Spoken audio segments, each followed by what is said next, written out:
Good morning. I think we'll start the session with one of the pioneers in the field of Zoom gastroscopy, Professor Kenshi Yao. I think Professor Kenshi Yao is a very famous gastroenterologist. He is the father figure of magnification endoscopy. The magnification endoscopy is the way with how the Japan has progressed to diagnose these cancer in very early stage, and they can majority of their cancers are in stage 1. So their mortality has been very low in as compared to the worldwide. So we are very fortunate to have Professor Kenshi Yao, who is professor of the Department of Endoscopy in Fukuoka University at Chikushi Hospital in Japan. Professor Kenshi Yao, welcome to India, and thank you very much for your time.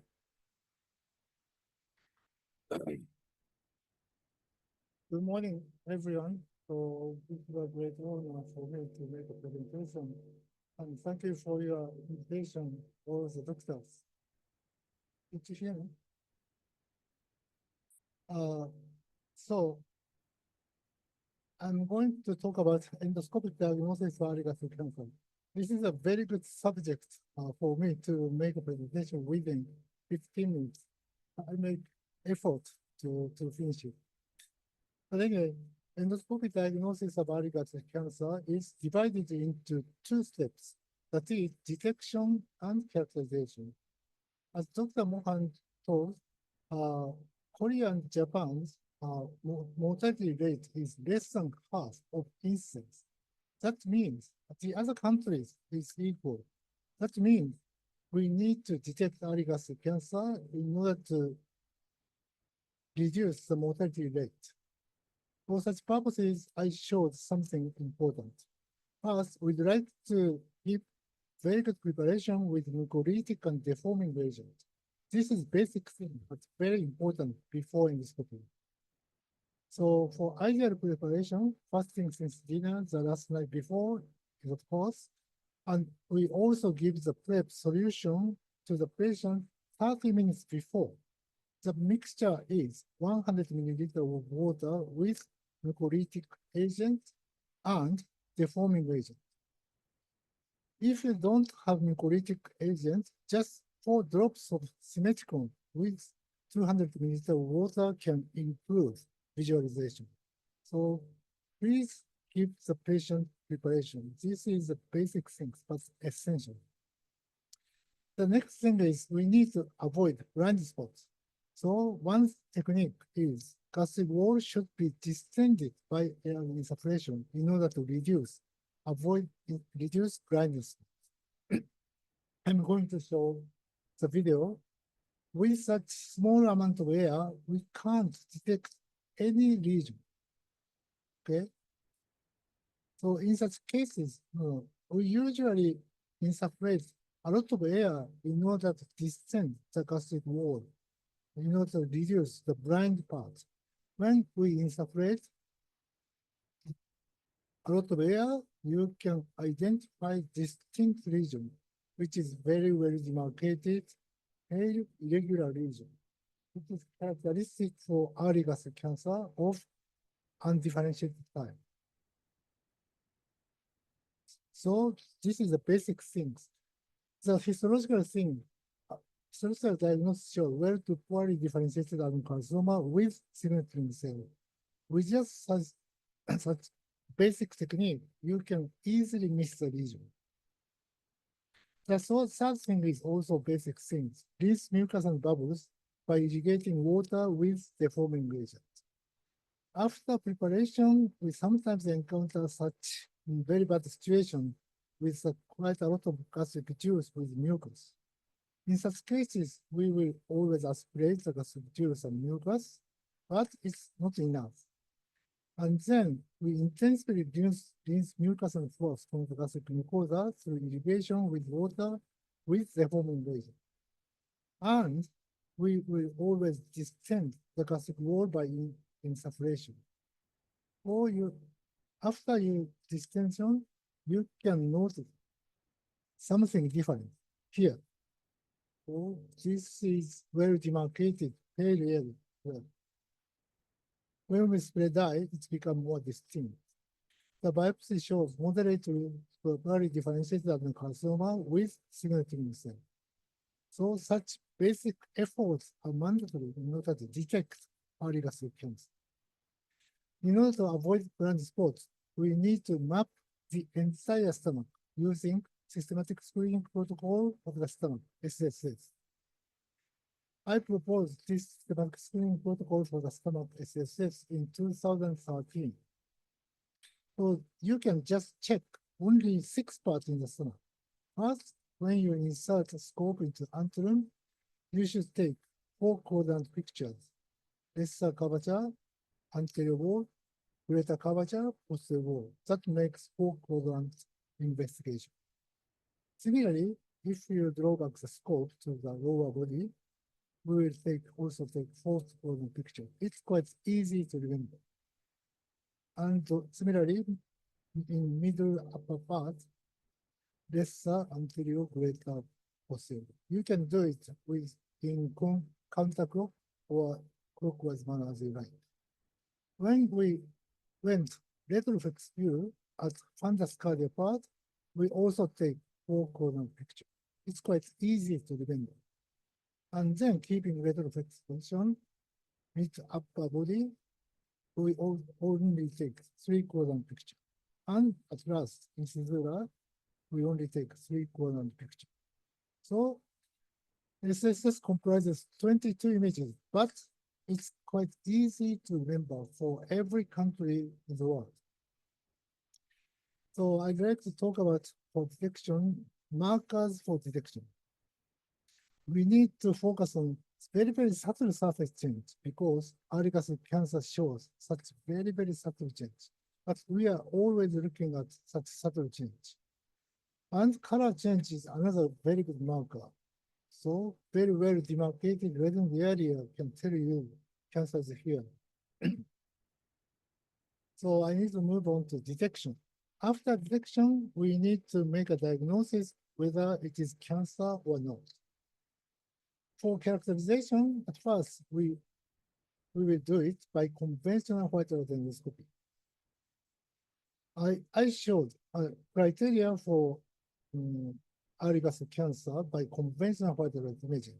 One, a well-demarcated lesion with irregularity in color and or well-demarcated lesion with irregularity in surface. This is quite simple criteria. So I showed 2 images. Left images show just focal gastritis. In such region, there is no well-demarcated region, and there is neither irregularity nor irregularity in color or surface. However, in the case of early gastric cancer, it shows very well demarcated region and irregularity in shape, and distribution color is also irregular. So we make a diagnosis, this is cancer. So for such purposes, in 20th century, chromoendoscopy can be a very good powerful tool. It can make a diagnosis even for small cancer. However, such minute region equal or less than 5 millimeters or totally flat region called superficial flat type 0 to B is still limitation, was still limitation. So I developed magnifying endoscopy for making a diagnosis of such difficult region. So magnifying endoscopic means it has optical magnifying function, not electric magnification. This is the point. So this shows magnifying endoscopy. If we press down the zoom lever, the movable lens can move backward or forward and make focus like microscopes. In addition to optical magnification, Japanese engineer developed narrowband imaging.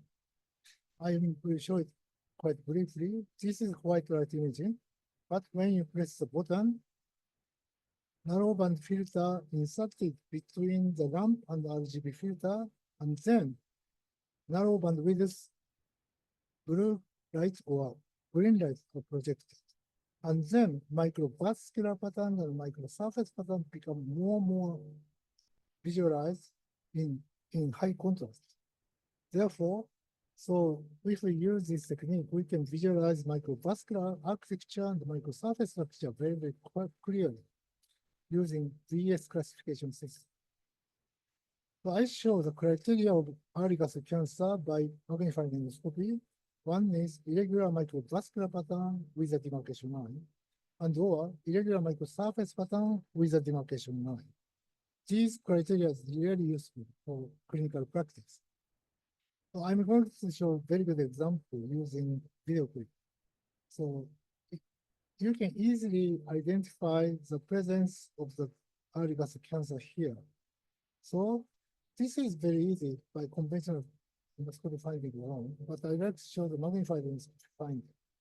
If we magnify this region at maximal magnification, at the edge of the cancer, there is a clear demarcation line here between the cancer's region and background node. When you look at inside the cancer carefully, there is a distinct irregular microvascular pattern and irregular epithelium. Irregular epithelium shows irregular microsurface pattern. We are confident the diagnosis of the cancer. This is ultimate characterization of early gastric cancer. So the performance of magnifying narrowband imaging is really high. Sensitivity and specificity are both over 95%. We published it in gastroenterology, so it is really useful. Especially 0-2B region, which is a very good target for by magnifying endoscopy. I'm going to show some endoscopic imaging. Can you indicate where the cancer is? This is it. So when endoscopy does not visualize the cancer, so it doesn't work. But when we magnify this region, there is a clear demarcation line here. And inside the demarcation line, there is irregular microsurface pattern. That means, with a demarcation line, that means this can be compatible with early gastric cancer. And then we resected it. It shows the adenocarcinoma. So this is the most ultimate usefulness of our magnifying endoscopy. That is, diagnosis of minute early gastric cancer equal or less than 5 millimeters. So magnifying narrowband imaging also superior to that of common endoscopy. Anyway, when we magnify this irregularly shaped depressed region, there is a clear demarcation line. However, if you look at inside the demarcation line, the microvascular pattern shows nice regular honeycomb-like subepithelial capillary network. That means regular microvascular pattern and crypt opening arranging quite regular. So we can say regular microvascular pattern plus regular microsurface pattern with a demarcation line. This is not a cancer. Biopsy specimen shows chronic gastritis with intestinal metaplasia. So when you magnify this region at the antrum, the magnified endoscopic findings show there is a clear demarcation line between the region and the background nipple. And inside the demarcation line, we have irregular microvascular pattern and irregular microsurface pattern, which is compatible with early gastric cancer. And then we resected it, and histological findings shows well differentiated adenocarcinoma as small as 2 millimeters in size. This is also minute cancer. There is something different focal region. When we magnified it, there is a clear demarcation line. Inside the demarcation line, microvascular pattern is obscured because of the presence of white opaque substance. However, when we look at microsurface pattern carefully, the white opaque substance shows quite heterogeneous. That means irregular microsurface pattern. So we resected it by EMR without taking any biopsy, and EMR specimen shows well differentiated adenocarcinoma in 2 millimeters in size. This is ultimate case, totally flat, 0-2B minute early gastric cancer. So to detect where the lesion is, so the lesion is here. So when we magnify it, it shows typical cancerous finding. It shows demarcation line. Inside the demarcation line, there's irregular microvascular pattern and irregular microsurface pattern. We are confident this is cancer. And without taking any biopsy, we resect it. So histological specimen shows well differentiated adenocarcinoma, 0 to B type, 3 millimeters. So time is running out. I will skip it. My magnified endoscopy is also useful for delineating the cancer margin. So it is also useful for very difficult regions. So today, time is limited. I briefly demonstrated how to make an endoscopic diagnosis of early gastric cancer. Especially, systematic screening protocol for the stomach is essential for the detection. Thank you for your kind attention. Thank you. Thank you so much, Dr. Kenshi. Actually, almost about 3 decades, 4 decades back when we started endoscopy, we thought we mastered endoscopy. But you're showing us that the entire endoscopy has to be relearned, redefined, so that we don't miss those lesions. Thank you so much, Roy, Mohan. The majority of our audience are surgeons and they do not have the access to magnification endoscopy. Could you please tell us how Japan has done this, whether the peripheral doctors or also have access to NBI, or a good white light endoscopy is enough to diagnose early cancer, or a screening program is required to diagnose early cancer? So how Japan has done so well in terms of diagnosing these cancers in 2 millimeter stage, because we mostly diagnose them when the patient come to us with obstructive symptoms, pyloric stenosis, by the time everything is metastasized. So Japan has traditionally has a very good attitude among endoscopists. So as I told in the at first, the preparation for distinctive workflow, gastric work, such basic technique is really consistent among endoscopic throughout Japan. This is a most important factor. Yeah. After that, we are always detecting very basic, basic things really simple. And we should share such principles. So the message is to do a endoscopy in a proper way of preparation and examination completely is enough to diagnose these. We may not have expertise in magnification endoscopy. Prof, is it routine practice in Japan to use simethicone, soda bicarb, and mucolytic enzymes in all centers? Yes, almost nearly 100%. And what in Japan. proportion of centers do magnification endoscopy? Mhm. What percentage of centers in Japan do magnification endoscopy? So that depends on the area in Japan. So probably maybe nearly 20%. Most of them are using in big pot.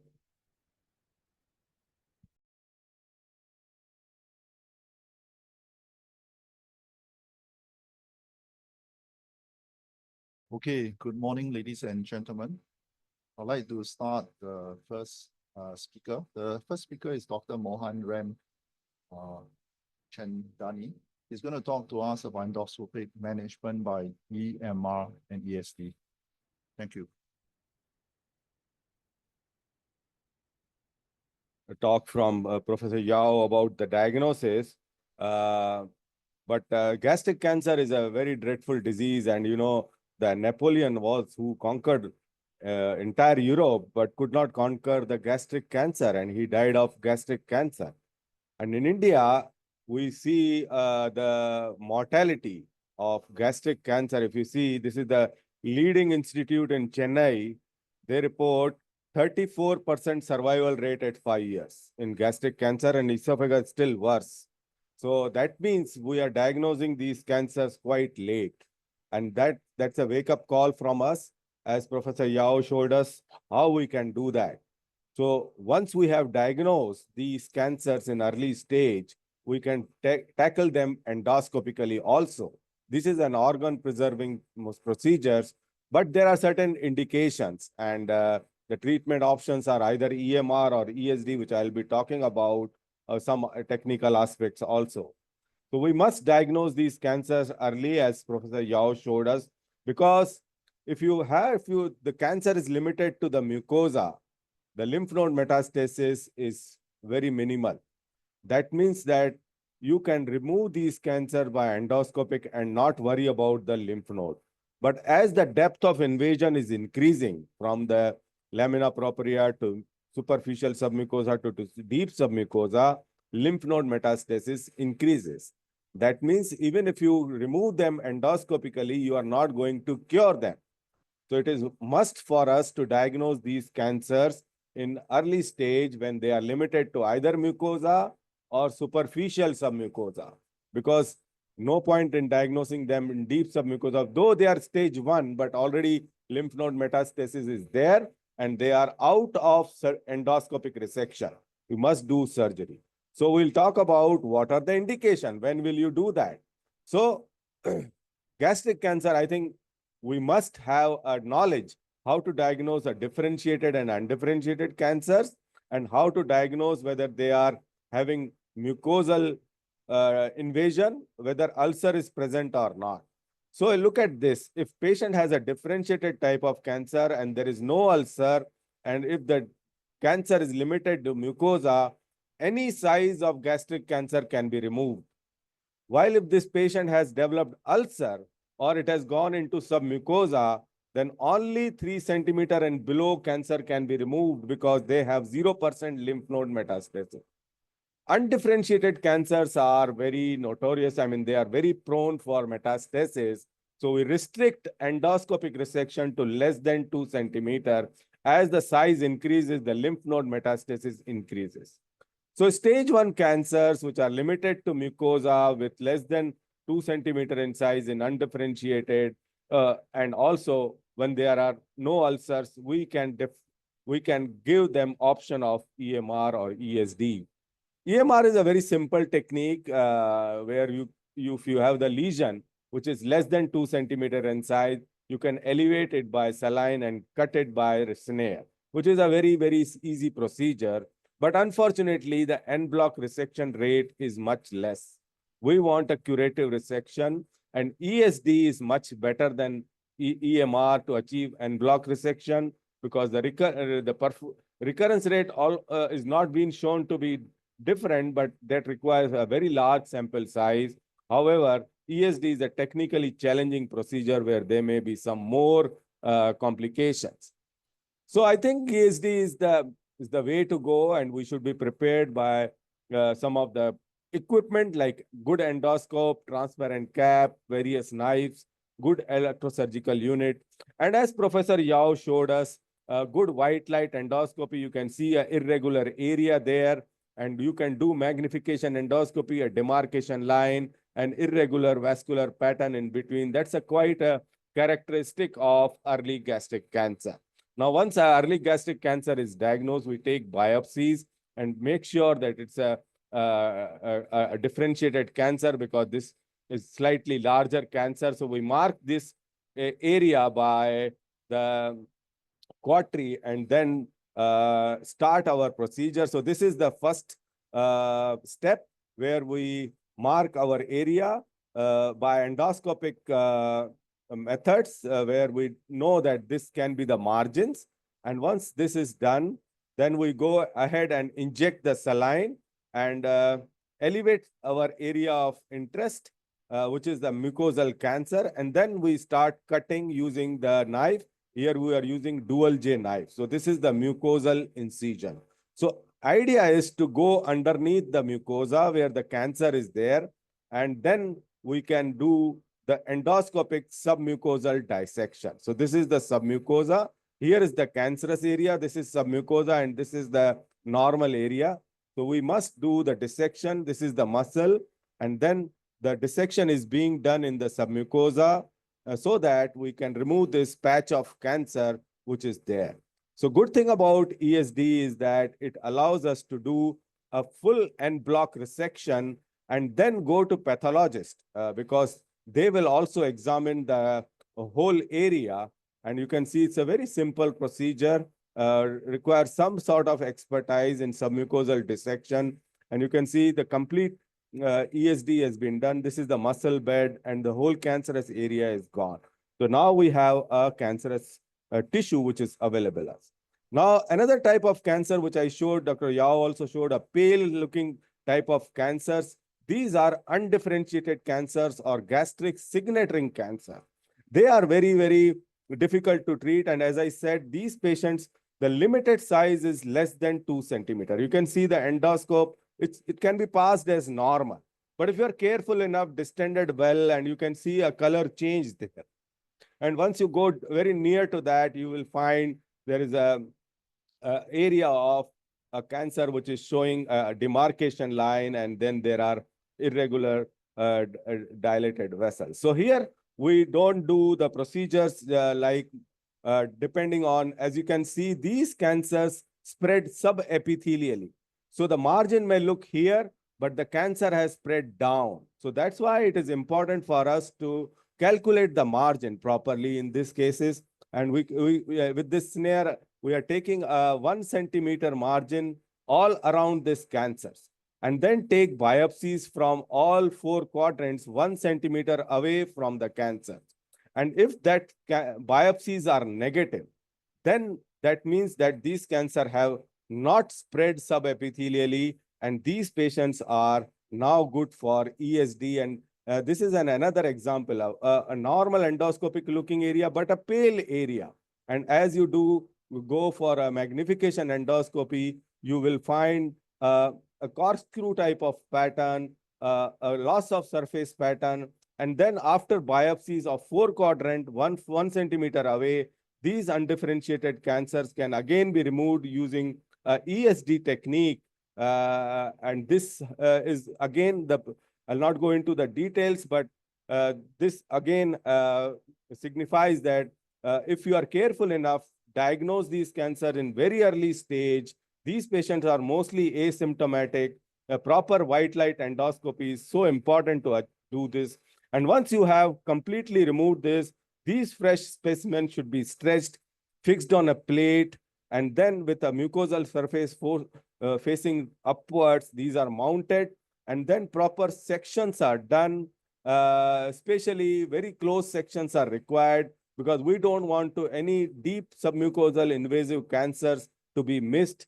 And once close sections are done, we do a Cura classification. That means if there is lymphatic invasion, more than 3 centimeters in size, area of submucosal invasion, venous invasion, positive deep margins. And if this Cura score is low, 0 to 1, that means, or 2 to 4, these patients are curative, while those patients who have high Cura scores still require either re-ESD or surgical resections.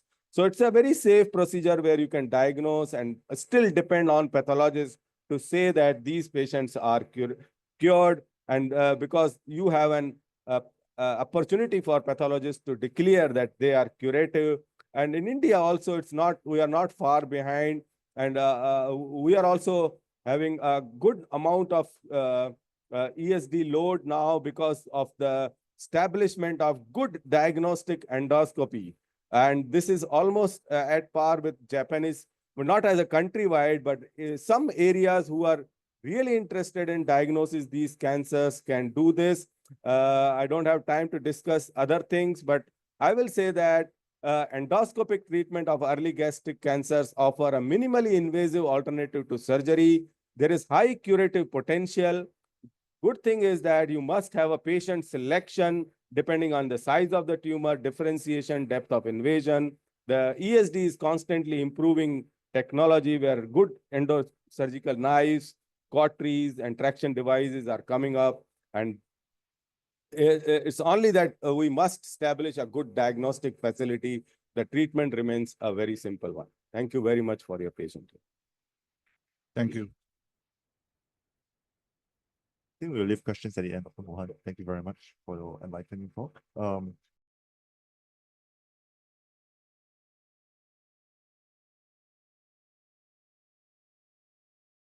I think next we have Dr. Modak, who will speak to us about laparoscopic management of gastric cancers. So, very good morning to all. Thank you, Apels, for giving me the opportunity to speak. So, I'll be talking on laparoscopic management of gastric cancers. I don't have any conflict of interest. So, laparoscopy management can be broadly divided into two types. One is staging laparoscopy and one is curative resection for gastric cancer. Can I have the slide? Okay. So, staging laparoscopy can upstage a gastric cancer in up to 10 to 15% of the patient. It can also give us the idea for locally advanced T4B cancer, whether there is a metastatic or not before planning a neoadjuvant chemotherapy. So indications of staging laparoscopy are clinically T3 plus and N2 plus disease. If you are planning a neoadjuvant or perioperative chemotherapy, prior to that, it is recommended to do a staging laparoscopy. And whenever you are doing a staging laparoscopy before a neoadjuvant, it is recommended to have a peritoneal lavage and send for cytology of fluid because it can upstage the disease to metastatic one. Coming to the curative resection laparoscopic gastrectomy, it is indicated for the tumors T1B and above, any node positive disease. But the contraindication for laparoscopy is T4B and N2 with a bulky nodal disease. So we need to ask the question, is laparoscopy as effective as open, which is the gold standard currently? So these are few randomized controlled trials that have been published in the recent past. This is a class 1 trial from the China. It showed a non-inferior 3-year and 5-year disease-free survival for locally advanced gastric cancer when they were treated by laparoscopy as compared to the open. Similar results were seen in the Korean trial also, class 2 trial, where the 5-year overall survival was 88.9% in laparoscopy and 88.7% in open. And similar outcomes were seen in recurrence-free survival as well.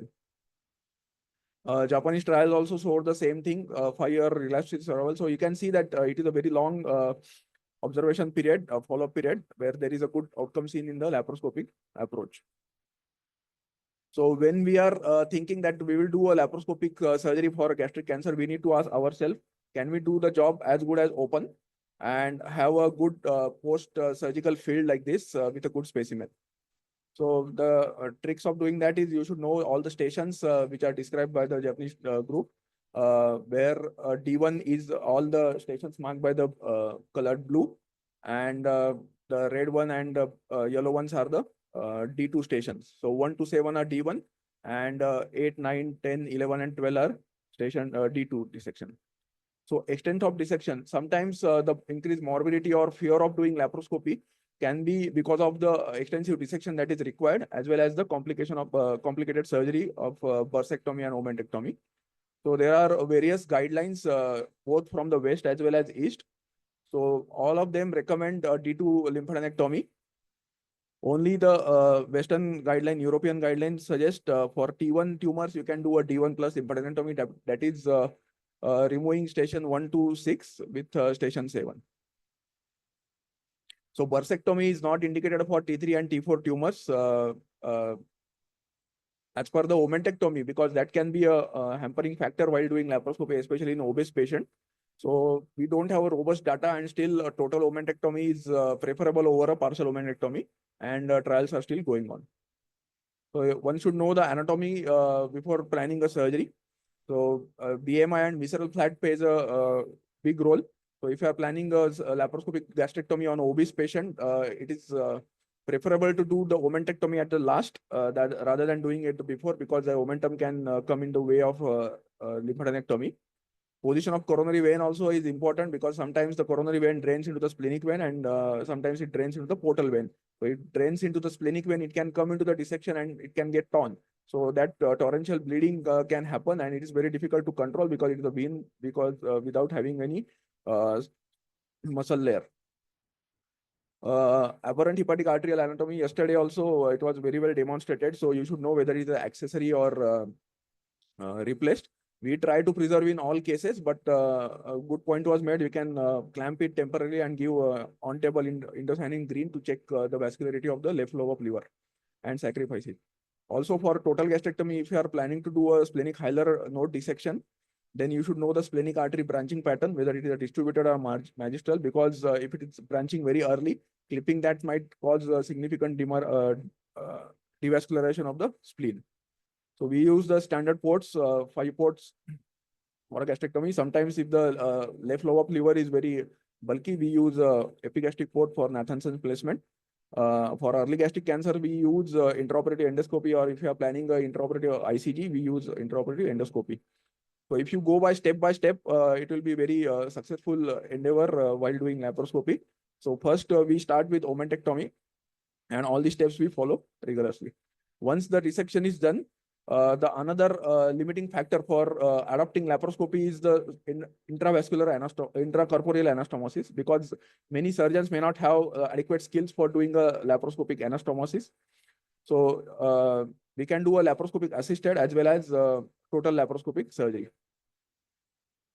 So there have been studies in the past to compare the laparoscopy assisted to the open surgery, and it showed no difference in mortality and number of harvested lymph nodes, but it reduced overall complication as well as hospital stay. But laparoscopy had a longer operating time, which is obvious. But a recent study has showed from Korea again that if you compare totally laparoscopic versus a laparoscopy assisted surgery, the total laparoscopy had less pulmonary complication, less paralytic alias post-op, and overall psychological impact on the patient was less. So if you get trained well in doing intracorporeal anastomosis, this is a preferable approach. Coming to fluorescence guided surgery in carcinoma stomach. So there are two indications of doing this. One is if you are doing a laparoscopic gastrectomy for advanced gastric cancer, it can detect completion of lymphadenectomy. So for that, we give ICG 1 day prior in the peritumoral area, 0.25 mg. And at the end of resection, you can check all the anatomical locations, whether they have been cleared of the lymph nodes or not. The second thing is for early gastric cancers. This is coming in a big way, especially in the countries where there is a screening program available and they see a lot of early gastric cancer. So the indication of laparoscopic sentinel node navigated surgery is for early gastric cancer. It is organ preserving surgery, but still standardization on technique has to be done and a close follow-up is required. We don't have a robust data. Ongoing trials are there, and soon we'll get the answer. So this is a short video of D2 gastrectomy. So I included only the lymphadenectomy and omentectomy portion. So typically starts with omentectomy. Then we go to the station 6 node, clearing all the lymph node tissue from the pancreas. That left right gastroepiploic artery is clipped and divided. Then we move on to the pars flaccida, divide it, define the upper border of duodenum. We usually transect the duodenum before doing the station 5 and 12.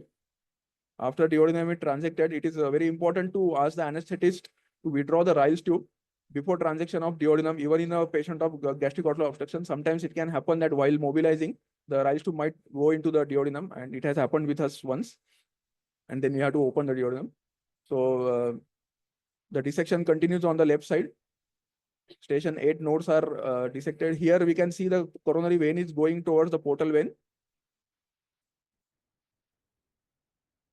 So after ligating that and dividing, we clear the 12A nodes. The left gastric artery is clipped and divided. And the dissection goes on to the right cross. Once we clear the central nodes, before doing proximal transection, we do station 4SB, that is left gastroepiploic nodes, and then we clear the lesser curvature for station 3 and 1.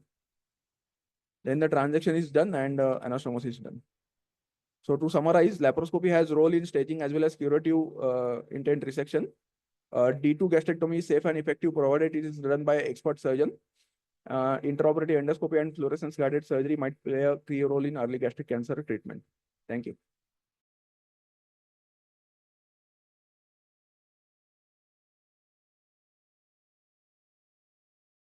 Okay, our next speaker is Dr. Mahesh. Shetty. He's going to talk to us about robotic surgery. Thank you.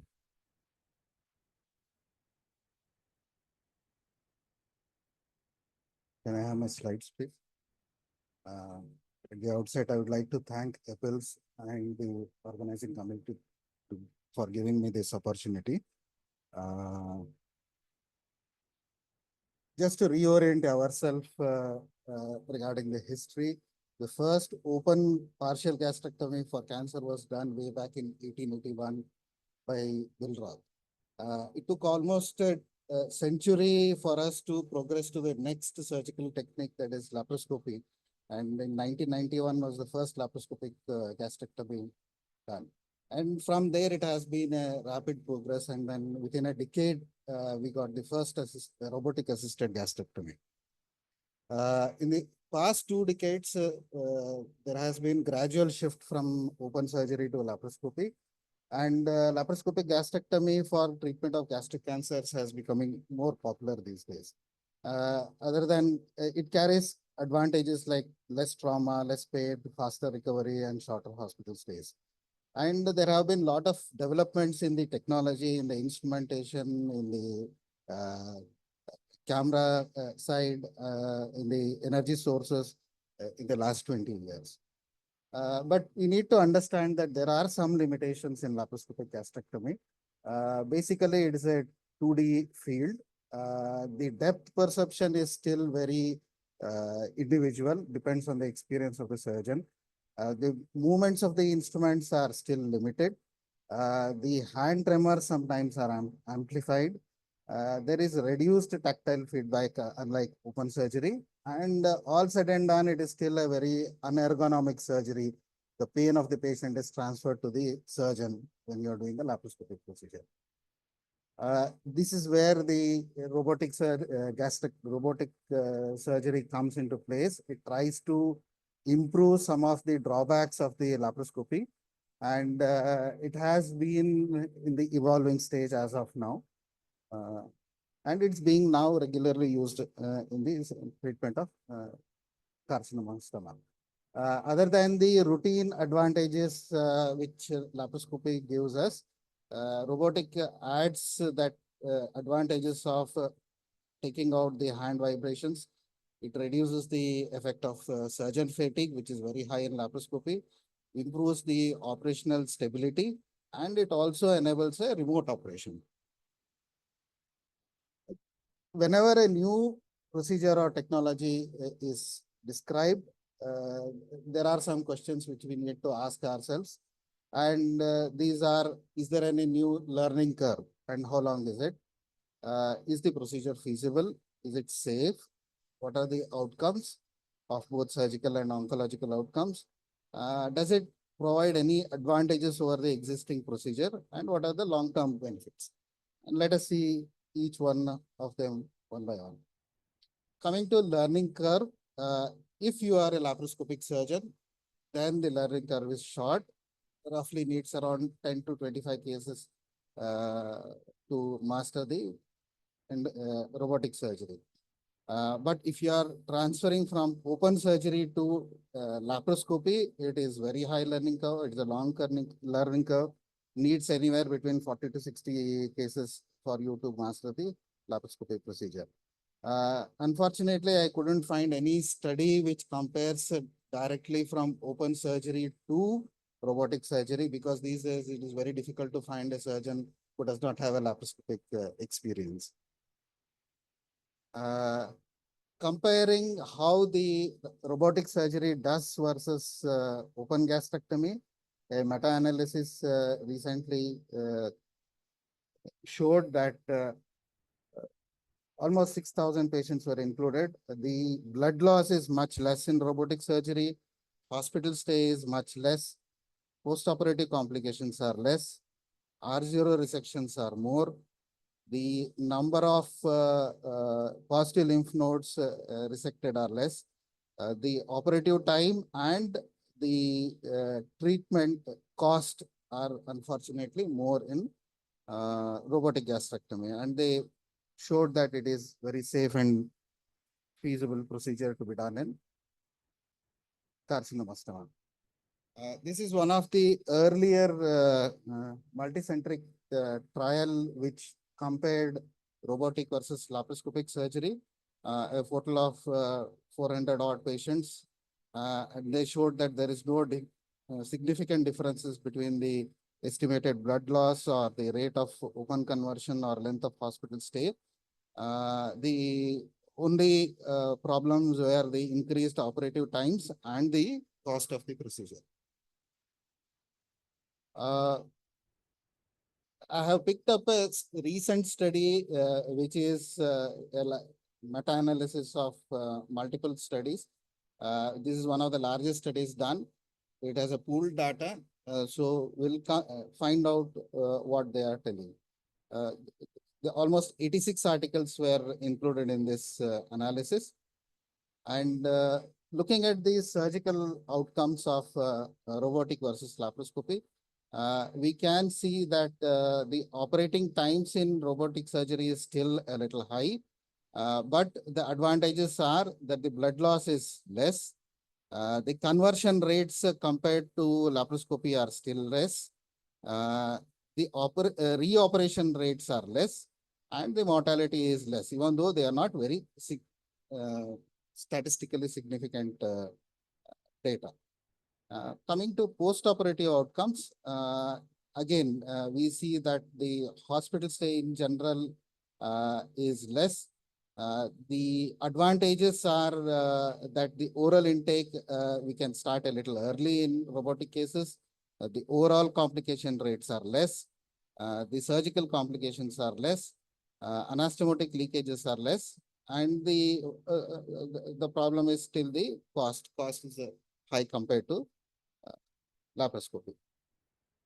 Coming to the oncological outcomes. The oncological outcomes, there is not much difference between the margin, whether it is proximal or distal margin. But when you look at recurrence rates, the recurrence rates are still less in robotic, and the number of lymph nodes resected are much higher in the robotic. Just to summarize, the operating time and the lymph nodes are, operating time is higher. The lymph nodes resected are higher in robotic group. The cost is still high. There is not much difference between the resection margin between laparoscopy and open. But when we look at blood loss, hospital stay, time to passing the first flatus or to start oral intake, it is less in robotic and more compared to laparoscopy. More in laparoscopy group, sorry. Robotic gastrectomy in general is associated with better short-term outcomes. It may be a superior option for gastric cancer surgery. It contributes to improved overall recovery and prognosis of the patient. The safety is already been established, and due to its precision and potential fewer complications, it offers greater benefits to the patient. Looking at long-term follow-up, we have very few long-term follow-up studies. One study which looked at 3 and 5 year overall disease-free survival and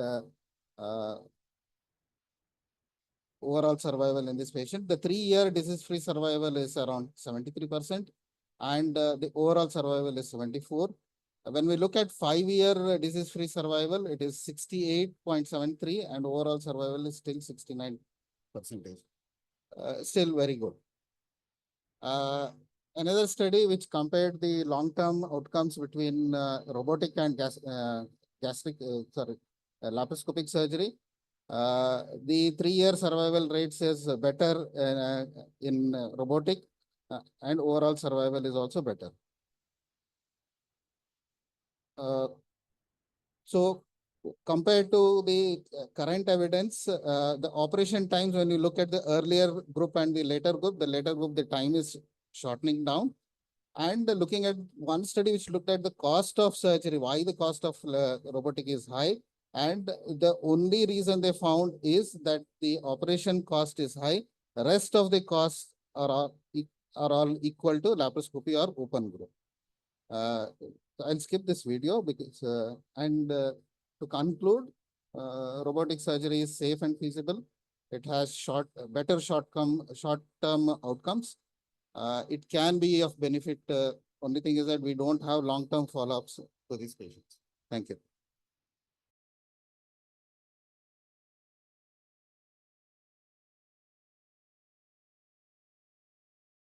Okay, thank you. We would like to open the floor for discussion. If you have any questions, could I ask Dr. Modak and Dr. Shetty to come to the podium? And if you have any questions, please come to the mic, identify yourself, and speak to the microphone. Thank you.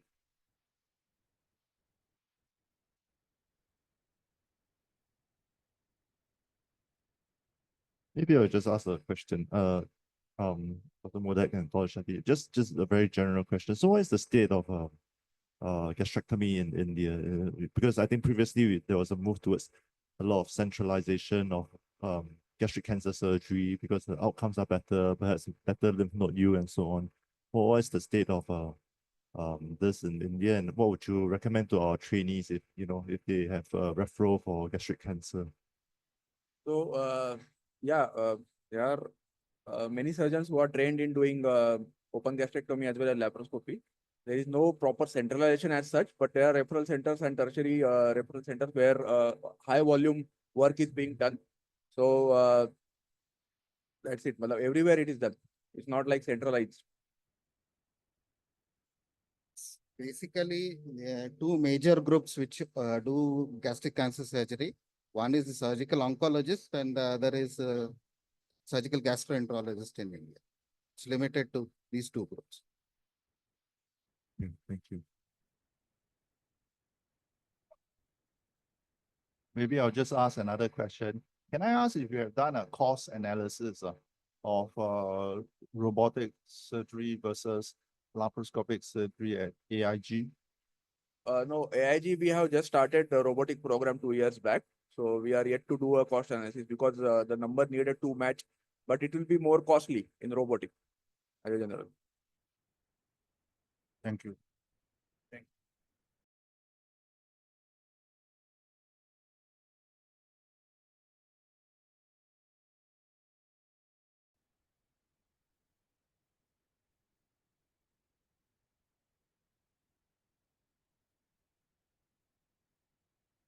Okay, good morning, ladies and gentlemen.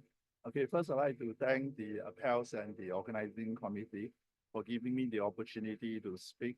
I'm going to talk about innovation and new technology in upper GI surgery. Naturally overlaps with some of the topics that just been presented. I'd like to declare that I have no conflict of interest.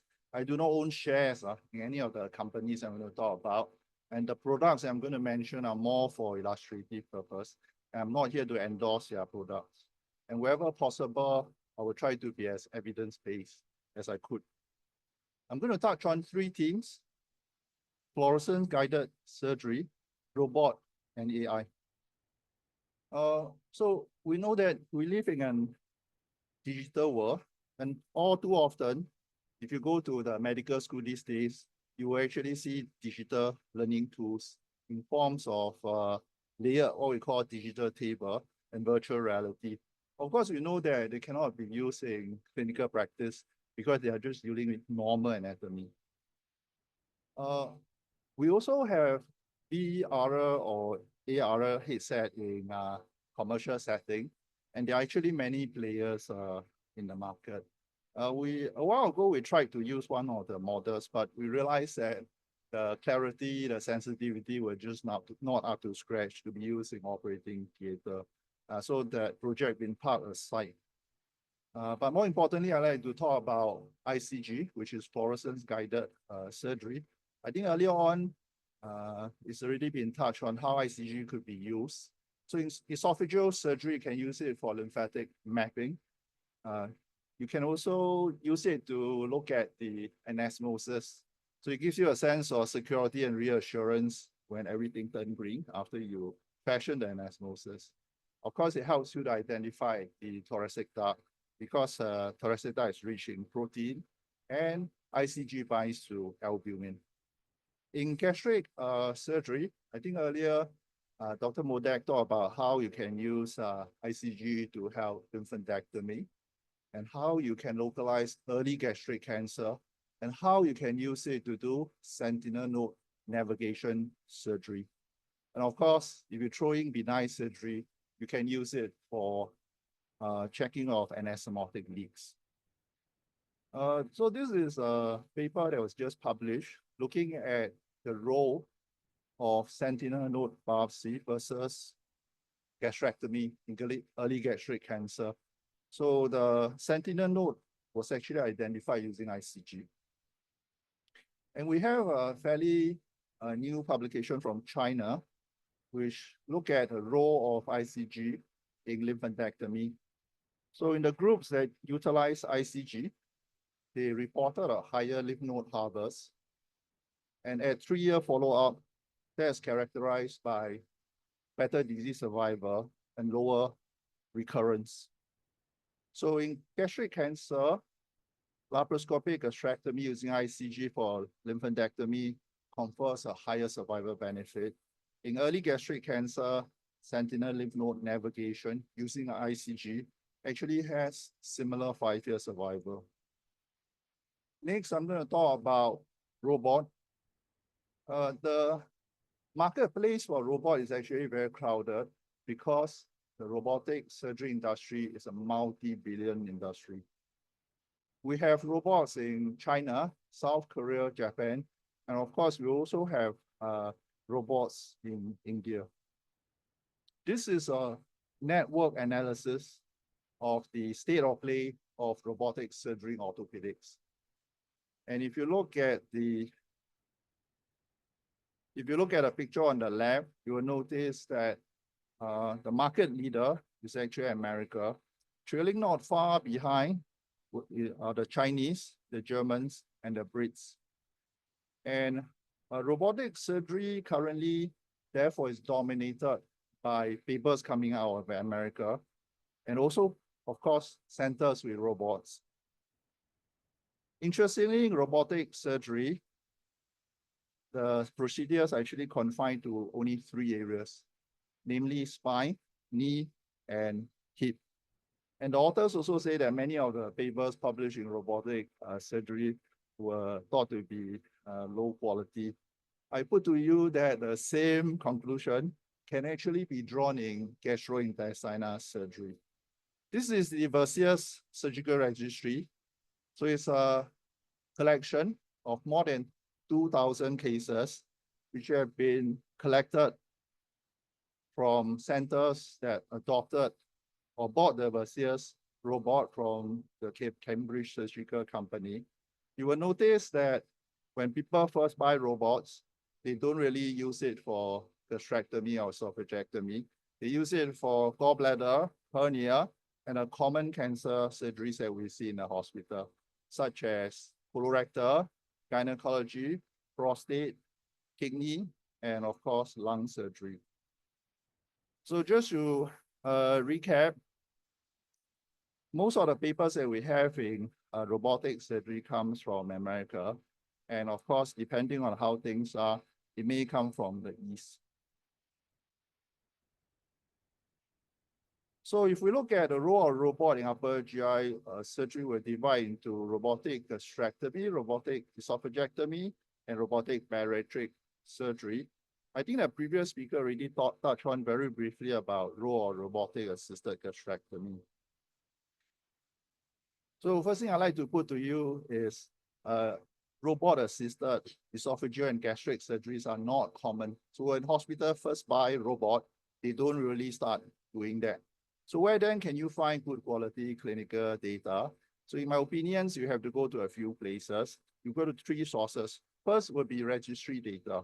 So there will be, you can have disease-specific registry, like the Upper GI Robotic Association Gastric Cancer Registry. Or you can also, if your hospital subscribe to surgical outcome databases like NISQIP, you can look into that.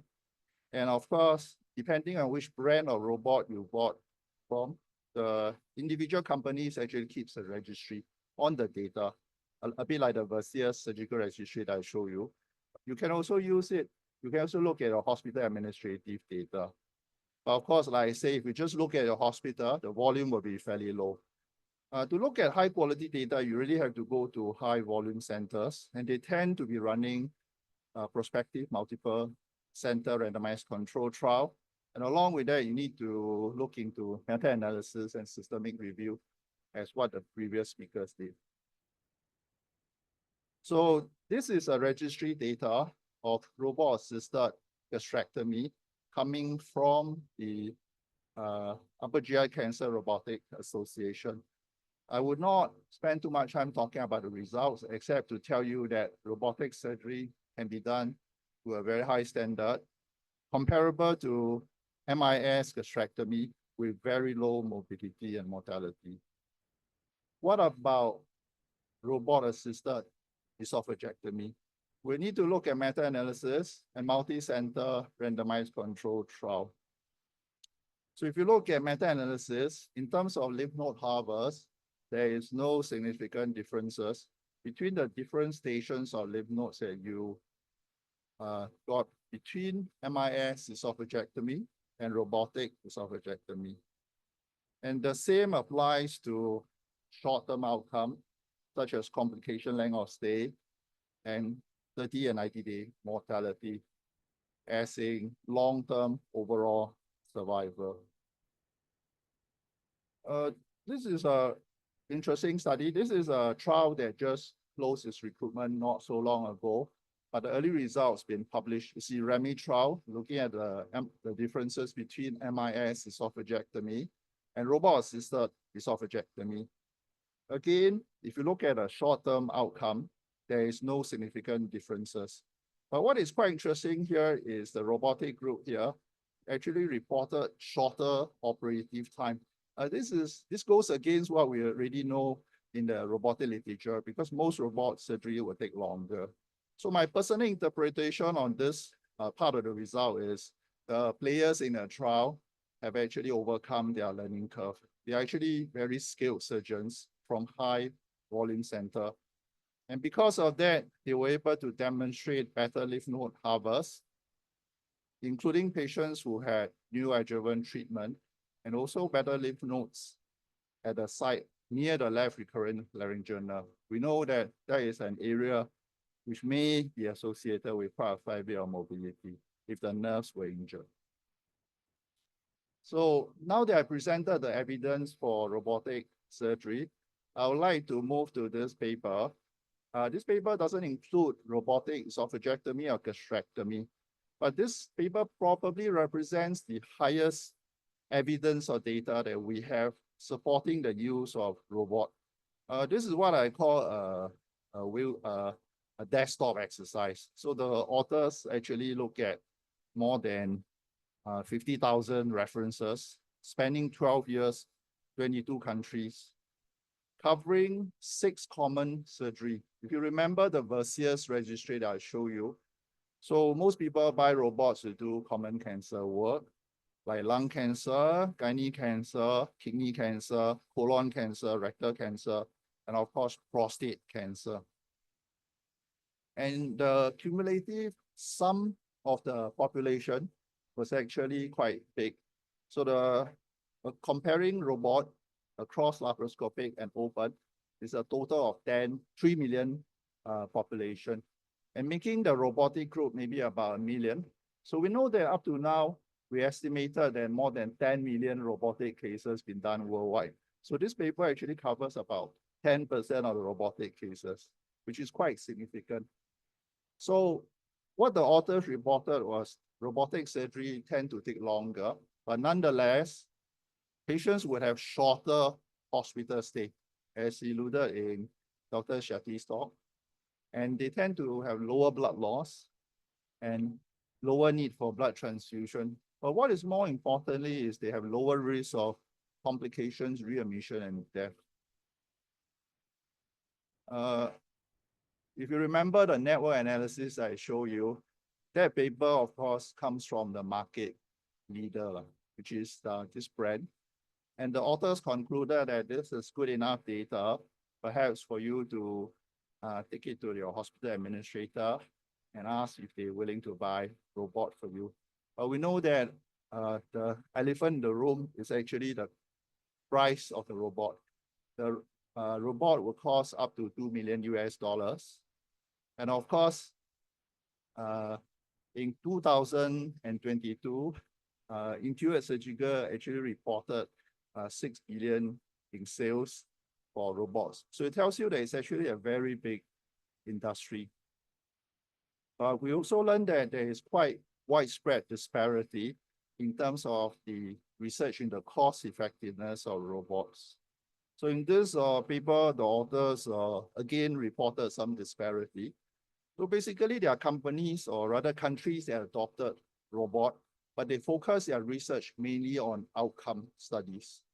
And there are also countries that actually bought robot. They managed to produce very high quality research with very high citation index. I'm going to touch very briefly about endo-robotics.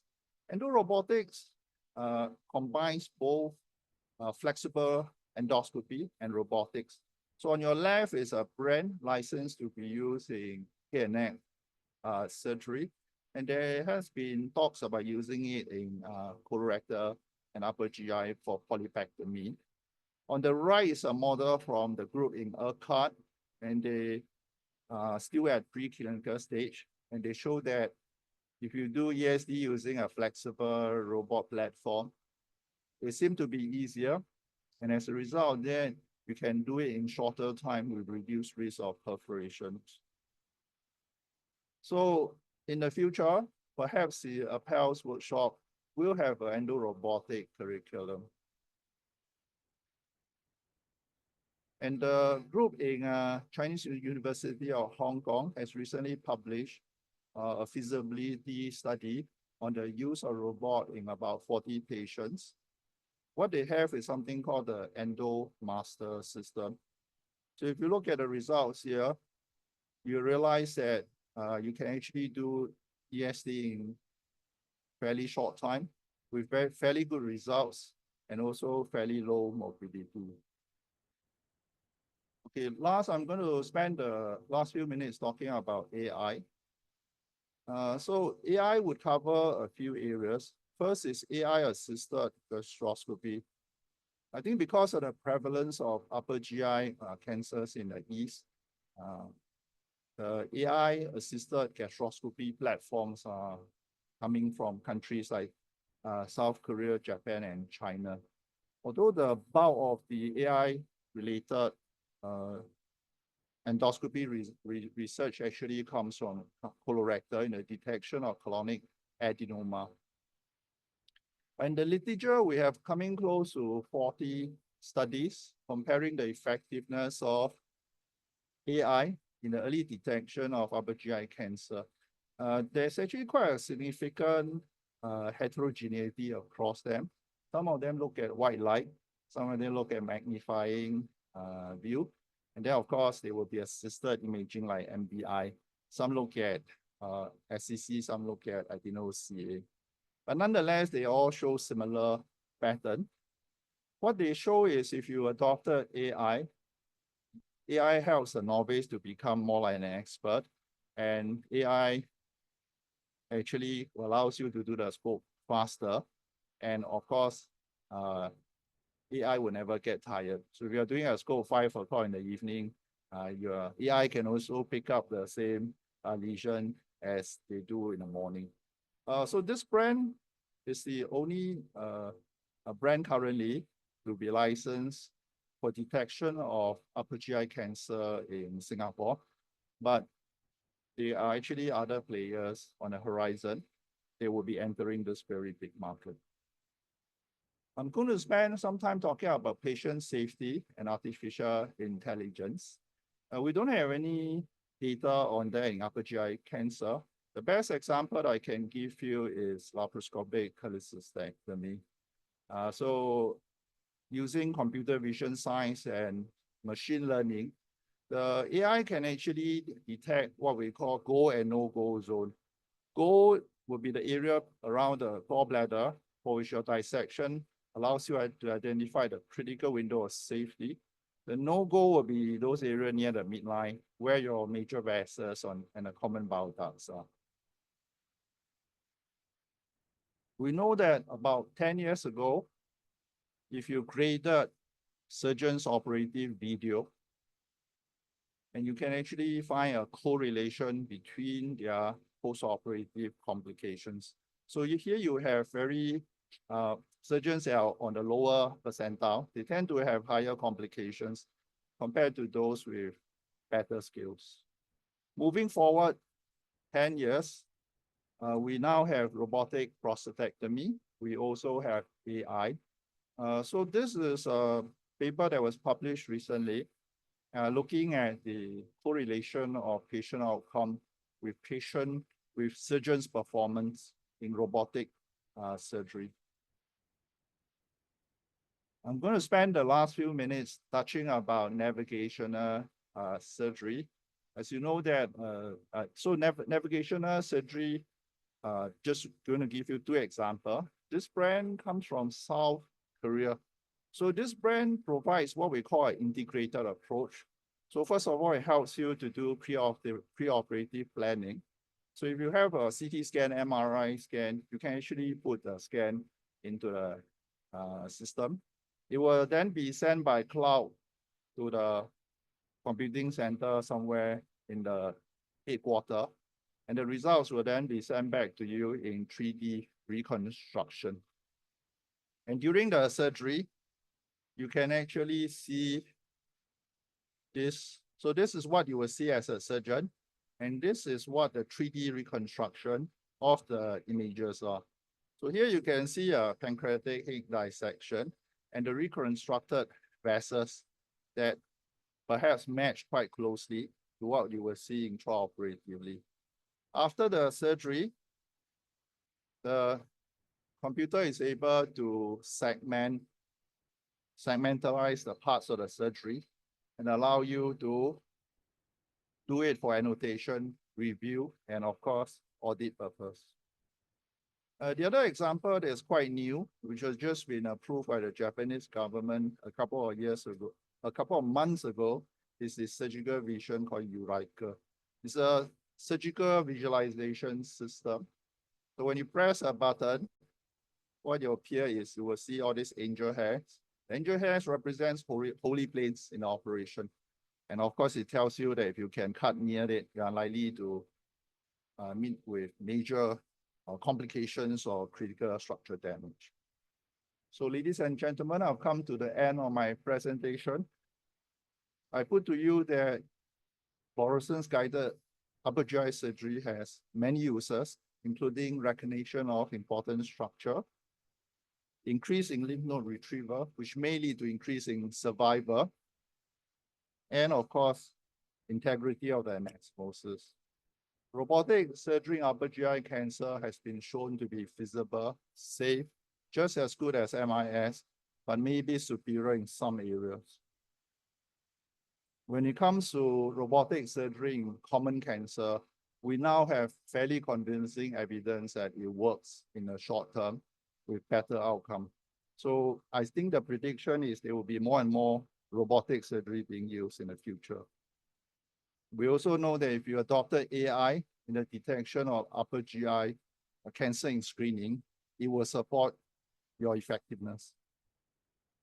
AI may have a role in patient safety and surgeon performance. And I'm sure in a couple of years' time, we will see how AI assessing people doing laparoscopic gastrectomy and esophagectomy. Last but not least, we now have an integrated system where you actually can combine AI at different phases, from pre-op to intraoperative navigation guidance to post-op review. With that, I will end my presentation. I would like to thank the following people that helped me to prepare the talk, and thank you for your attention. Thank you. Thank you, Prof. Seow. We'll take questions at the end of the session.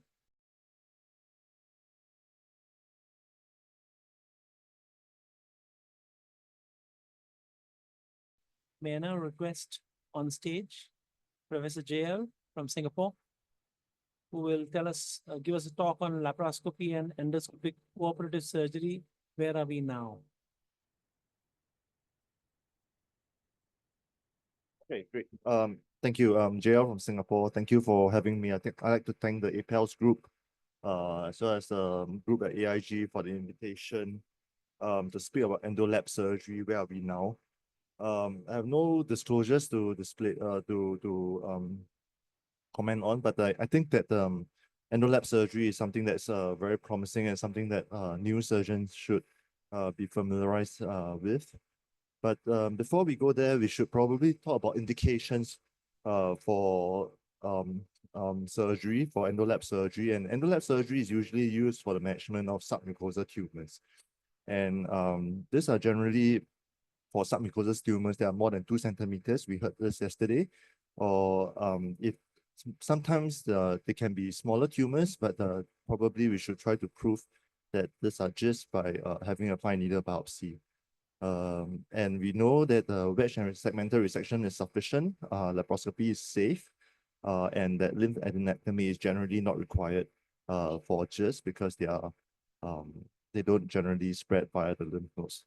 Of course, the general surgical principles are that we need to avoid the pseudocapsule violation of the tumor, and we aim for clear margins. The tried and tested method, of course, is laparoscopic wedge resection for gastric GIST, and we already have very long-term data showing that it's a safe technique. In a retrospective study of 51 patients who underwent laparoscopic wedge resection in the early 2000s, and this is published in the Korean unit, they managed to remove fairly big tumors of about 5 centimeters with an operative time of maybe about 100 minutes. And in this early series where laparoscopic wedge resection was primarily employed with no open conversion, there were also no reoperation and mortality in this study. It was also generally quite safe and with no with safe oncological outcomes over a 5-year follow-up period. In this study, then the next question that people wanted to ask was laparoscopic wedge resection safe for larger tumors that were more than 5 centimeters? And in this study published by Singapore General Hospital in 2017, I think, they had 2 research questions. One was that whether those with large SMTs, whether the outcomes were similar compared to those with smaller SMTs if they underwent surgery, so if they underwent lap resection. And the only difference between these 2 groups were that those with larger GIST generally took a longer time during surgery.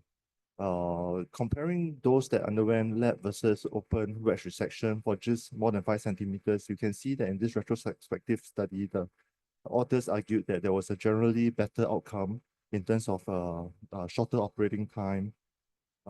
Actually, the lap group took slightly longer operating time, but the recovery of patients who underwent lap wedge resection was generally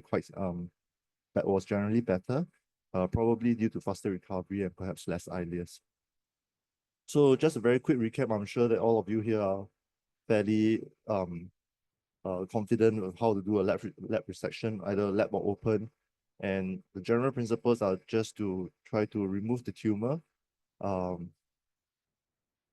through a wedge, and then after that close the defect. And I mean, in most cases, it can be done through either a staple or suture closure, but of course, stapler would be much easier. Well, I mean, there's no problem with this technique, but of course, at the end of the day, you may end up resecting a fair amount of gastric tissue, and the amount of mobilization on the stomach may be more, and this may perhaps lead to more ileus and some slight gastroparesis. So with that idea, I think Professor Hickey came up with this idea of classical LATS, which is laparoscopic endoscopic cooperative surgery. And in this technique, basically, is a 2-pronged approach. The first one is you first do a serromuscular resection by laparoscopy, and at the same time, you also do an endoscopic dissection of the mucosa and submucosal layers to achieve a full thickness resection. The setup is generally the surgeons standing on the right side, the first assistant on the left side, the patient in the French position.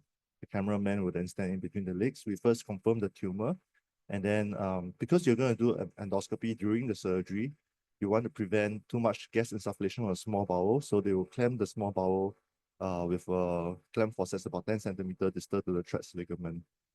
They then mobilize the omentum of the stomach, and they also advocate that perhaps a minimal area of blood vessel should be manipulated to minimize gastric immobility post-operation. ESD is then performed. They mark the lesion. They inject with glycerin, and they did ESD as per usual in the usual fashion. So I'll just demonstrate a case here. So basically, for classical LADs, we have a 50-year-old lady with no past medical history. She presented with some vomiting. And you can see that perhaps that's because of some intersusception of a large antral gist that is going past the incisura. And you can see that this is a fairly 5 centimeter to 6 centimeter tumor at the area. Of course, for these lesions more than 5 to 6 centimeters, we generally would not advocate endoscopic resection because you cannot remove the tumor even after you resect it through endoscope, and closure is often a problem. So, sorry, I just need to look for the play button. Yeah, so we first mark the lesion in the usual fashion, and then we inject it, and I started the resection by this conventional ESD by doing a circumferential resection, dissecting in the submucosal space, trying to get the edges of the tumor delineated. See whether I can pass. Oh, sorry.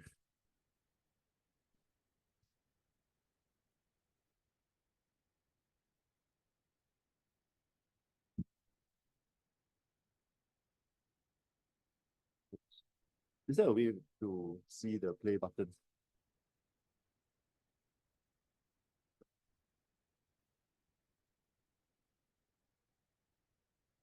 I think this.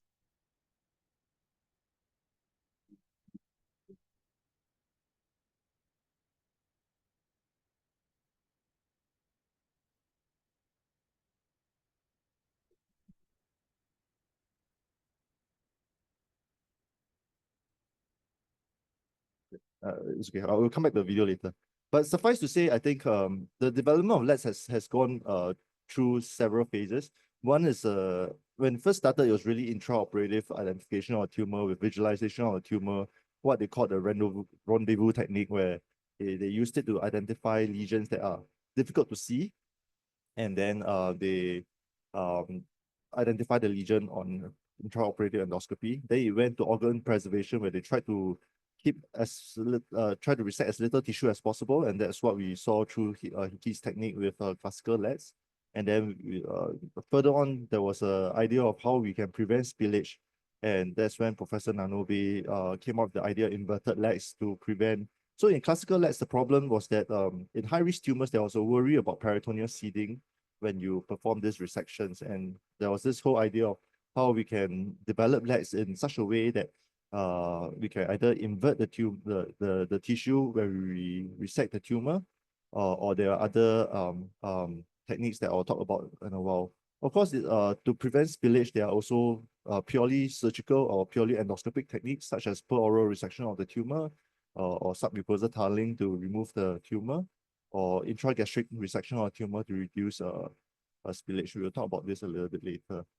So in the description of inverted LEDs, I think Professor Nanobe mentioned that you perform ESD in the usual fashion with a 1 centimeter margin, and this was initially first described for gastric cancer, for early gastric cancer, not for a GIST, but in any case, they then perform a submucosal dissection with an ultrasonic device, so you can mobilize it first, you excise it, but then to prevent contact of tumor with the visceral tissue, the gastric tissue around it was actually slung up with several sutures. so that the tumor does not contact the peritoneal surface. And then the whole opening, the whole gastrostomy can actually be resected by staplers. But there's further refinement to anti-spillage techniques such as using CleanNet. CleanNet is a non-exposed technique to limit contamination. And in this case, we usually first start the resection by first injecting in the submucosal space with some saline and some glycerin, and then we perform laparoscopic seriomuscular incision through the laparoscopic method until the submucosal cushion is encountered, just like what Dr. GB demonstrated yesterday. Then the tumor is then resected outside the gastric lumen, and the resection of the tumor can be performed with a linear stapler. So you invert the whole the tumor together with the mucosa, and then you can staple it off. The seriomuscular defect is then sutured laparoscopically, usually in a two-layered fashion. The outcomes of this CleanNet procedure is usually very good, and in this retrospective review of about 2 years in a Japanese center, they actually, when they first published early outcomes from their group, they found that the margin width in the CleanNet group compared to the resection group was actually much smaller. So more gastric tissue can actually be preserved. Okay, let me try to think of how to play this video. So so we have a case where we did a robotic CleanNet for this patient. Basically, it's a 67-year-old man, incidental finding of a GIST, and let's see whether.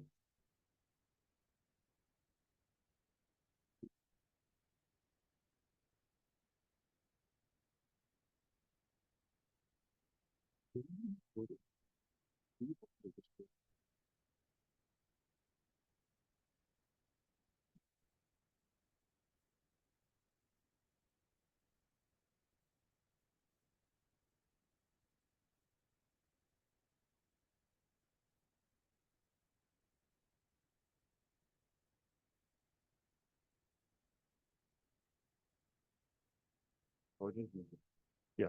So I mean, the injection has already been performed, and then we perform robotic dissection of the tumor through a seriomuscular fashion. So we just dissect it, and then once it's free, we basically lift up the tumor, and then we staple it off with a stapler, and then we suture it. And usually it goes quite well. So that's the CleanNet procedure. In the modification of CleanNet technique, there's actually there's also another technique that's fairly similar, where you, after injection of the submucosal space, and then we dissect the seriomuscular layer through a lap technique. But in this case, we insert a spacer, and spacer can be artificially made sponge, or it can be some Surgicel, and then we suture the seriomuscular side of the wall, and then after that we perform ESD to remove the tumor, and the tumor can then be removed orally. So in this case, after that, the mucosal defects usually close via endoscopic clips.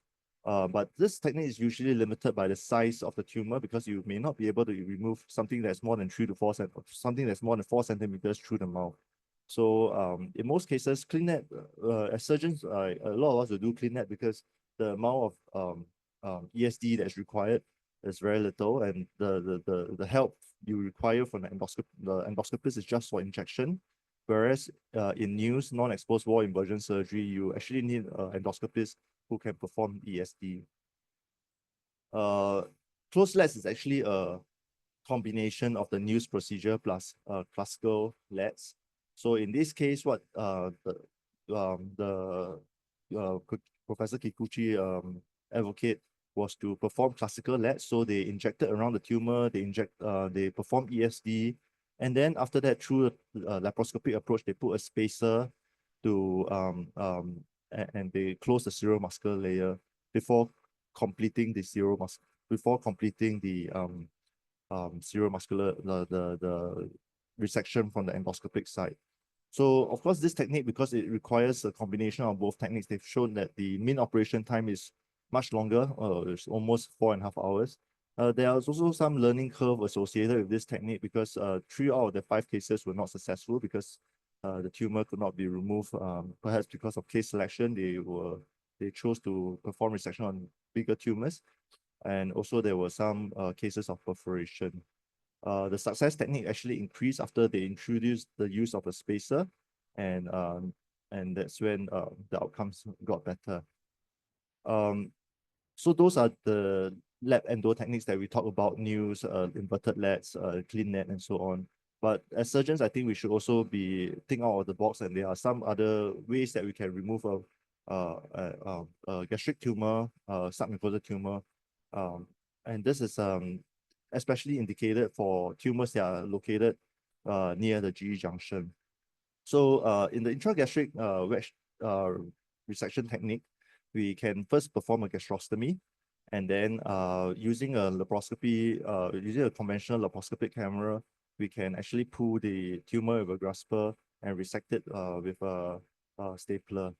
So the traditional difficulty for cardiac tumors is that you have to be very careful not to injure the cardia and the GE junction, and there's actually quite a fair bit of extra gastric dissection to try to mobilize the stomach off the retroperitoneum, and you may have to use long devices, which is not commonly available. But in this technique, it's single incision, it's minimally invasive, and there's limited peritoneal contamination. So our unit has actually published a review of the several cases that we did, about 20 cases that we did over the last 10 years, and basically with fairly good outcomes. And what you see is that usually we perform a limited incision over the epigastric area, bring out the stomach through the incision, and then we put a small Alexis and create a single incision glove port, as then we'll show in this video. So as you can see in this video, I hope you can see it now. So after the gastrostomy is performed, we perform pneumogastrium, and then we suture the edge of the tumor with a V-lock suture so that we can have some retraction. And once that is done, you can see that it's actually quite easy to introduce the stapler. And in this case, we did because it's quite close to the G junction, we employed the additional precaution of inserting a scope through the esophagus to make sure that we don't accidentally injure the GE junction. Of course, I think some will argue that this is probably not necessary. And then we complete the resection with a stapler. Finally, the gastrostomy can be closed with stapler, or it can be laparoscopically sutured, or even hand sutured. And that completes the resection. So there are other endoscopic techniques such as stir, submucosal tunnel endoscopic resection for the resection of perhaps GE junction or esophageal or proximal gastric leiomyomas. And in this technique, generally, we perform submucosal injection about 4 to 5 centimeters proximal to the target lesion. And then we make a mucosal incision and create a tunnel just like POEM until we identify the target. Circumferential dissection is then performed and the tumor is retrieved out of the tumor and out of the tunnel, and the mucosal incision can be then closed. There's also non-exposed full technique, full thickness resection like what we saw yesterday, where we can put an Ovasco clip, a huge Ovasco clip with a FTRD device, and the tumor can be resected in this case. There are other, so for bigger tumors that may not be accommodated by the FTRD device, you can actually perform a conventional ESD, perform a full thickness resection. But the problem is how you can close the full thickness defect. And this can be done either through endo clips with an endo loop or in a clip loop technique. You can have also clip line closure that has been demonstrated and described by the Japanese, and the overstitch, X-Tech, and so on. So and what are the outcomes of collaborative surgery? It is not a very well studied topic, but overall in this single center analysis of all their cases over the last 6 years, where they performed over 100 cases from the laryngopharyngeal area all the way to the distal rectum, they found that generally the outcomes were quite good, with en bloc resection rates of more than 90% and only a 4% morbidity rate. Similarly, if you compare laparoscopic lats versus intragastric surgery, There's some, again, a single center study, the single center, they actually showed that endoscopic, the laparoscopic intragastric technique may be associated with more mucosal injury and perhaps more SSI. But overall, these are small samples, and we should perhaps accumulate more data. In accumulative analysis, comparing endoscopy or lap resection, overall endoscopic resection has shorter operating times, but slightly higher complication rates. So how do you choose? I think this is going to be the last slide. Basically, you have to decide whether this tumor can be removed per orally or not. If it's more than 35 centimeters, you probably go down a surgical, you have to think about removal of these tumors through the peritoneum or transabdominally. If it's less than 35 millimeters, you then decide whether you can employ the techniques based on whether you want peritoneal spillage or not. So if there are high-risk features present, you advocate a technique where peritoneal leakage is less likely, such as closed lats, clean net, or news. If it's otherwise, you can consider non-exposed exposed techniques such as EFTR. There are certain locations such as in the GE junction where stir may be more beneficial, but otherwise wedge resection is often beneficial as well. So overall, I think that they are not exclusive of each other, but as surgeons, perhaps it would be good to understand the intricacies of each technique so that you can choose what is the best technique that you can employ for your patient. I think with this, I'll end the lecture. And thank you again very much for the hospitality and for the we received in India. Thank you very much. Thank you, Prof. Chel. Can I get Prof. Seow to come on stages on the podium as well? Any questions for either of the speakers? Prof. Seow, question for you. In the era of AI, you showed a couple of very interesting slides. Where do you see chromo endoscopy and magnification endoscopy going? Similar to what JL asked, we didn't get a very good answer in the first session.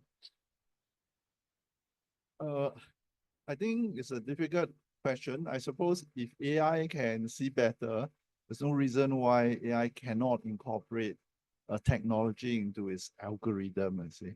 And I presume some of the technologies coming out in certain parts of the world, they are of course closely related to intellectual property and patent.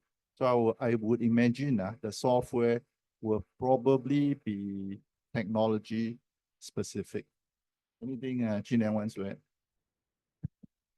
Thank you for the question. So I think that overall, with my limited knowledge, I think that the AI tends to be on the side of caution. So very high sensitivity, but the specificity may not be so high. So you rather overdiagnose than underdiagnose. And I think as what we heard from Prof. Kenshi's lecture this morning, perhaps in the next few years, it would still help to identify lesions, but they may not all of them may be neoplastic. So we may still need some form of magnification to improve the endoscopic confidence of this being a cancer. But as Dr. Seow mentioned, as the algorithm gets better, eventually, I think it will probably make magnification obsolete. So I have one question for Professor Seow. Do you use ICG for early gastric cancer sentinel lymph node biopsy? And if you use, what is your protocol? We don't have that many EGC, but I would defer to my colleague who handles gastric cancer in the unit. Jun-Liang. I mean, in our clinical practice, usually we don't use it, but I think I'm aware of some Japanese studies where they do ICG as to identify sentinel lymph nodes, and then as well as to remove this the relevant lymph node basins. But generally, we don't have very much experience with ICG. So you do a D2 section for all the early gastric cancer? D2 usually for early gastric cancers, if they're not amenable to ESD, they will perform a D1 plus resection. So for enteral tumors, we usually omit the 12A station, but for more advanced cancers, it's usually a D2 resection. Oh, thank you. the interesting similarity with hepatic flexure tumors. And we see that if you give submucous injection in hepatic flexure, sometimes you will see a right colic node coming up, not necessarily along the middle colic. So there is no published data on this, but perhaps in the years to come, this may be standard of care. Any other questions? Yes, Joyce. My question is to Dr. Jun-Liang.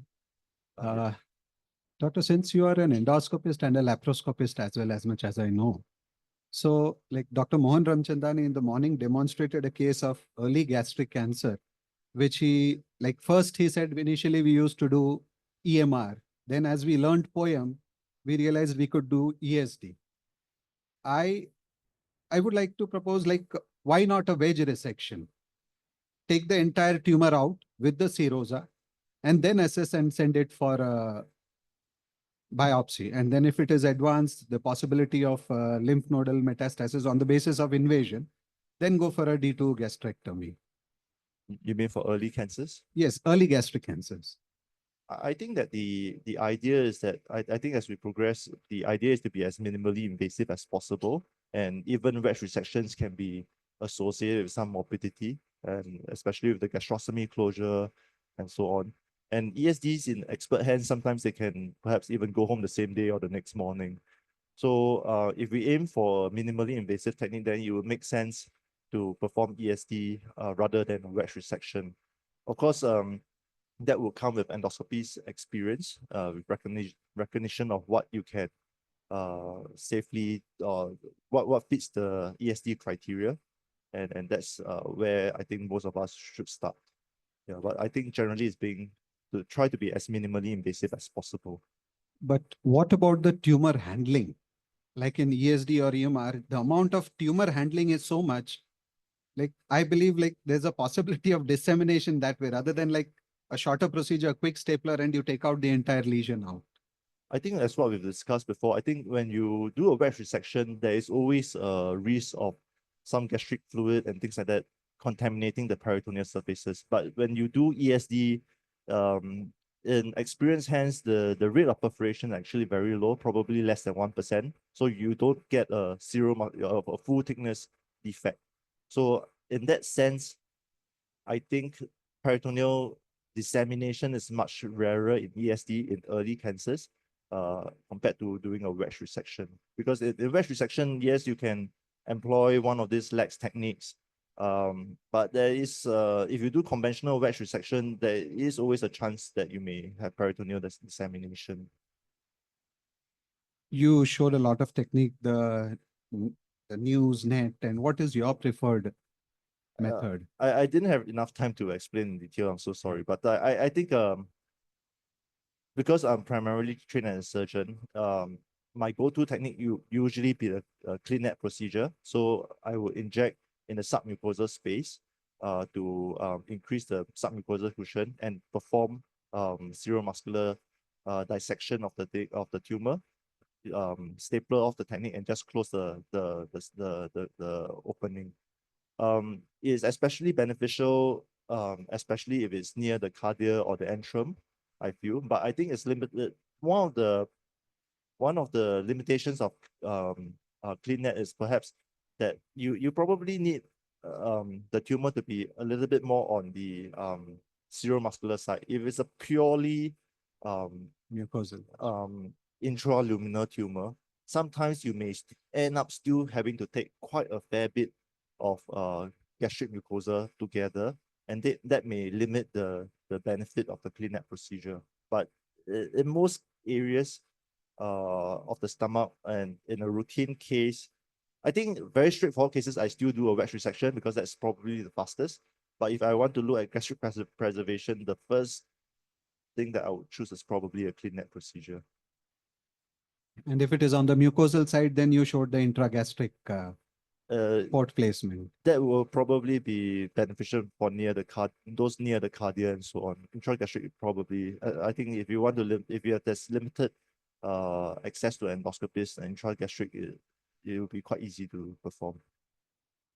Thank you. So we'll close the session. Thank you, chairperson and the speakers.